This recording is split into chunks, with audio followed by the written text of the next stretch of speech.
Wow, now isn't this just a classic scenario? You've driven out to a beautiful location, had an amazing e-bike ride, and you don't really want to return home. However, your battery is flat and you need a recharge. So the only way to do that is to either find some civilization for a hookup or return home. But there is an alternative, and today we're going to be looking at 3 different methods for charging your e-bike off-grid. So to help us go through a range of charging options for your e-mountain bike, we have the maestro himself, Ray Cook, the man who built an e-bike from scratch. So what we're going to be looking at today is 3 different kits. We're going to have a basic kit, a mid-range kit, and the full Monty. So I think, Ray, shall we start off with the starter pack, if you like? The basic kit is the one to start with. Yeah. Okay, Ray, let's start off with the basic starter kit. Now, I'm guessing this is going to be of most use if you want to top up a battery during a day's ride, right? Correct me if I'm wrong, we've got an alternator and a battery, which I do believe are fitted to most cars. They are indeed. What else do you need in this starter kit? Right, having got these 2 things, you need an inverter to charge your battery with, because batteries on e-bikes are 230 volts, and generally they come as a kit, and you don't want to use the wrong charger with the wrong battery. Problems start up right there for you. Yeah. So what we've got is we've got the battery, and I've got to say that most batteries, you flip a lid and there's a connector in there, and that's where you want to go first off. First thing to do, you want to protect the battery and make sure it doesn't explode or do anything unnecessary, so you just put a fuse in very close up, and if you put a 10 amp fuse in there as starters, that will give you jolly good protection. The only problem is this is probably at the front of the car, and that is at the back of the car, so you've got to put a bit of extra cable in to get from one to the other. When you buy the inverter, which costs about 67 quid, and this little thing costs about 2 quid, which you'd be buying as well, you'll find it probably comes with crocodile clips. Not very good, but they do work. But the problem is this lead, not particularly that one, because you just shove that on the chassis, make sure you got a good fixing there, and now you've got to do something with this. And it normally involves a long piece of cable. This is speaker cable, and it's called 79 because it's got 79 strands. Right. But you want to make sure that over 3 meters that you don't lose any voltage. You're going to lose some. Right. So just twist those together, connect them there, unwind what you want, and then come to the battery at the front, and then just make the connection there. And when you make the connection, it's the old standard tag strip connection, and you're done. Can I ask you a question, Ray? Sure. So now, ideally, this is going to be in the front or the back of your car. If you've got some cars like, do cars have batteries in the back? The old Mini did. The old Mini did, yeah, very handy. So where would you locate this? In the boot of the car, right? In the boot of the car is the best place. It makes a little bit of noise when it's running, but that's no problem. Boot is best. Right, so I've gone out for my e-bike ride with my 500 watt hour battery. I've had a fantastic time, however, the battery is now flat. So I'm coming back to my car or van, which is parked in the car park. I've got my simple system in there. Now, will this system charge up my 500 watt hour battery? It certainly will, but the problem is this battery isn't very large, and it's not really meant for running on its own. It will work as a float, so if you start your engine, this will act as a float and it will pump the voltage into there. 230 volts will come out, put your charger on, and you'll be charging. If you switch it off, like so. Like so. Like so. Remember, you would have that in there, but don't worry. Yeah, one we did earlier. So there you go. Boom, boom, boom. That goes in there, and you're ready to go. You're on charge. Yeah, absolutely. The problem is that if you switch the engine off after 10 minutes, things will go a little bit awry. Yeah, okay, right. It won't be so good. And this unit is very good because what it will do is it will sense there's no more stuff left in the battery, and it will knock it off, and you'll still be able to start your car to get away. So how much will it be able to charge this battery? Probably 10%, 15, 20? Well, if you leave it for 20 minutes, probably 10 to 15%. So you can see it's not that good. Right. But you can take a little trick, if you like. Yeah. And that is use a bigger unit. Oh, all right. So the charger actually has an effect on this system? Absolutely. Right. Because what will happen on this little system here, if you ask for more, this will produce more. So instead of 7 amps from that little one going through, we'll be pumping in nearly 18 amps. So it will be better. How much better? Well, you know, we don't know, but it will certainly be better. So a bigger charger, right, and they are generally more efficient, okay, is a good thing to use when you've got this kit. Wow, great. So there you go. There's our first system. Obviously, it's a bit of a get out of jail sort of scenario, really, where you want to maybe, you know, put in an extra lap of the bike park or something. But nevertheless, very simple and, as you said, Ray, quite inexpensive, really. Absolutely. And how I would use it is I would get this running, charging up after a morning. And while I had my sandwiches, it would be charging. And then after that, I would just jump on the bike, having another 10 to 15% in it. It'll make my afternoon. Okay, I might have to pedal at the end, but yeah, it's good. To wear off the cake or the IPA? Oh, this is the IPA, not the cake. Not allowed that. Ray, great. I mean, fantastic for a bit of a top up on your e-bike battery, but I'm afraid it doesn't really cut it for me for two different reasons. The first one is I want a full charge on my e-bike battery, and secondly, I want to be able to go away in my van and sort of a bit of escapism where there might not be electricity, and I might have a camper and stuff like that. Yet, I still want to charge my bike up. You want to be fully supported. That's what exactly. you want. Well, for maybe 2 to 3 days. That's okay. 2 to 3 days max, yeah. This bit of kit that I'm going to introduce now will do exactly that. A long weekender setup. Absolutely. 3 days away. That's it. So what have we got? We've got the kit we saw before, but this time... Yeah, and we've still got the same inverter? You've got the same inverter because that will do one bike. Yeah. Even the biggest e-bike it will do. Yeah. We've also this time put in the safety device, so we've got that ready. Yeah. And in a moment we will plug in a charger, and I'll talk to you about that. And we've got one of these. We have certainly got one of these. Now this is a battery. This is 110 amp hour. Right. But really, you need 140. But Ray, what's the difference between the two batteries? Are they the same type of batteries? This battery is a vehicle, or sometimes they call it a traction battery, and it's good for starting starter motors, taking a lot of power for a short time, but it's not very good for dribbling. Right. So we need something that will hold a charge and not be upset because it's going to hand out power all the time. Yeah. Leisure battery is what you want. Now, when you buy a leisure battery, what you want to do is you want to get one with these little lugs on. And the reason you want to get these little lugs on is that you don't want these big hairy butt connectors there. You want to make your wiring connections, and you might want to take them off. So look for these little ones. Now, the weight of this battery is quite a lot. And this one weighs 22 kilos, a 140 weighs 28 kilos, and a 200, well, it's getting up around 40 kilos. That's a lot of weight, isn't it? It's a lot of weight for a small car, but, you've got to put your bike in there and a few other things. But I recommend that what you do is you look, first of all, at a 140. Let's talk through how we get the system set up in your vehicle. Right.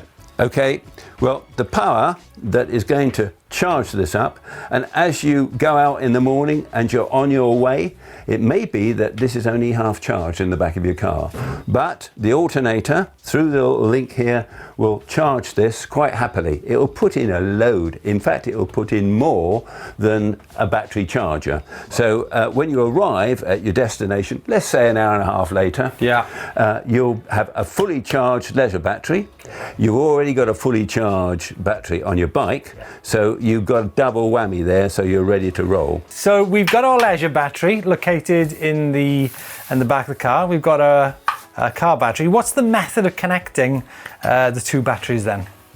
One piece of wire, in fact 2 pieces of wire. What we do is we just buy some speaker wire. It's about 70p a meter. That's 3 meters we need. And we twist the 2 ends together and we connect it up there. Off we go, 3 meters, and then we come to what's called a cat flap, but it's really called cat flap. A cat flap. I didn't know you had cats. It's an electronic cat flap, and what that does is it stops anything from here going back that way. So it's a one-way system. Right. And then so what we do... It's a safety device, right? It's a safety device, really, but it just keeps things separate. Okay. And I like things to be separate. I can handle them better. What it is a small device called a Schottky diode. It uses 2 of these little Schottkys, and there's no soldering, you'll be pleased to hear. What you do is you get a connector, you pop its little tails in there, you make sure, of course, you put the wires the right way round, and you get a little bit of galvanized metal or anything else, or you could actually strap it to the vehicle if you wanted to, because this is insulated. There's no connection there, so that's another safety aspect. But as you see, we have got 2 wires coming all the way, and each one has a wire connected to it. If you look carefully, you'll find that this one is connected to one wire, and the other one on the other side is connected to the other wire. And there's a reason for that, and that is no 2 Schottky diodes are the same. And one will take a bit more current than the other, and sometimes they get very upset and one runs away and leaves home. And that causes a problem because it gets rather hot. But if you put a long cable in, and this is where it's the barefoot solution because it is a double whammy again. If you put in this double cable instead of a single one, you will find there's a resistance in this side, a resistance in that side, and they won't be the same. And when it gets to the diode would say, oh, different electricity, and it will balance itself out. Right. So we make the connection, and there we go. Right. So now we've got power, alternator, float battery now, just as a float, and comes through here, into here, charges this unit up. Right. We have one of these. What is that? That's a battery indicator. Tells you what the battery is doing. Right. Can I just bit of a recap here about the battery? We've got what capacity battery we're looking at? This is 110 amp hour. Yeah. And the one we're recommending is 140. But you can go to 200, and it's basically works this way. Small charger, 140, and you can charge in 5 to 6 hours your e-bike fully. Just as you do in the house? Absolutely, and this at the end of that will be flat. Yeah, kaput. Kaput, but yeah, sometimes when you have an e-bike, you'll find it comes with a big charger. Yeah. That takes 7 amps. Yeah. This takes 18. Right, but also takes half the time to charge the battery on your e-bike. It does if the battery can keep up with it and the 140 can't. Which means you need to get a 200. Righty. The 200 would just about do it. So we have charging, floating, and discharging after that's finished when you've arrived. Yep. And we go through the big one with the 200. 3 hours later or less, you are ready to roll. You're fully charged. Yeah. So basically, like you said, same as in the house. You'd plug in, charge up, and it would take a 500 watt hour probably. About 3 hours with a big charger and about 6 hours with a small one. No difference to your setup in the car. Nope, that's it. Very simple. Anything else? Yeah, there is a slight problem. When you get this, it normally comes with a little bit of blue tack in it. Take the blue tack out, stick the breather tube in, because these things can gas. You've got to drill a hole in the chassis or in the floor somewhere very easily because modern cars are so thin. And you pop this through there. But of course you don't want it mucking about. So what we need is a grommet. I don't think that's what I had in mind. There are some over there. That's too big. Hold on then. That's a blind one. At last. Oh, what a wally. Right, okay, so costs then, we're looking at what? 275 to 350 pounds for this setup? Certainly are, and it's the lower price for the smaller battery, the 140, and the larger price for the 200. Okay, let's go through then a typical scenario, a typical 3-day weekender using the system. Now, I'm going to travel to my location on the morning of day 1 with my e-bike battery fully charged, and I'm guessing the car's going to be charging your leisure battery at the same time. This will be charged up by the time you get to the venue, so it'll be fully charged. In the afternoon... Go for your bike ride? I guess you go for your bike ride, that's right. And then you come back in the evening. And this is fully charged. Yeah. So you charge that, ready for next day, day 2 in the morning. In the morning you go out on patrol and you have a jolly good morning. When you come back, this is the time you've got to go on the hookup. Ray, talk us through what happens on the campsite on day 2. I'm thinking maybe plug in, is it? Absolutely, but I like big ones. All right.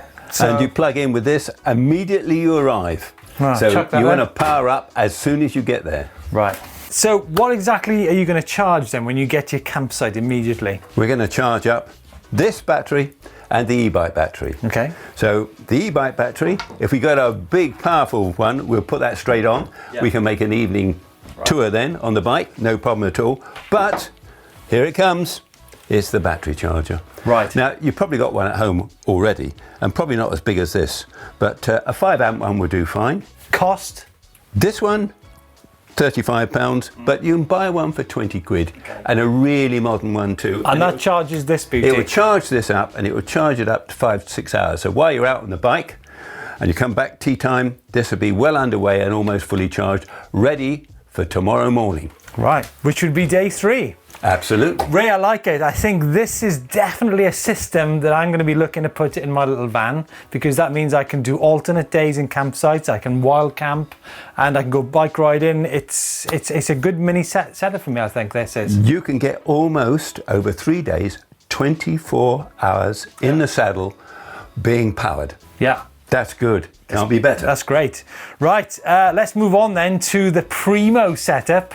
The full Monty, which I think you've got on your van, right? I have. In fact, I've got 2 of them, but that's a bit rude. It's just that I got carried away. But in a previous conversation, you said you can go away in your van and ride your e-bike every day from now until eternity. Every day and all day, all 24 hours I could do. No problem at all, because I got loads of power. That is king size talk, so show me how you do it.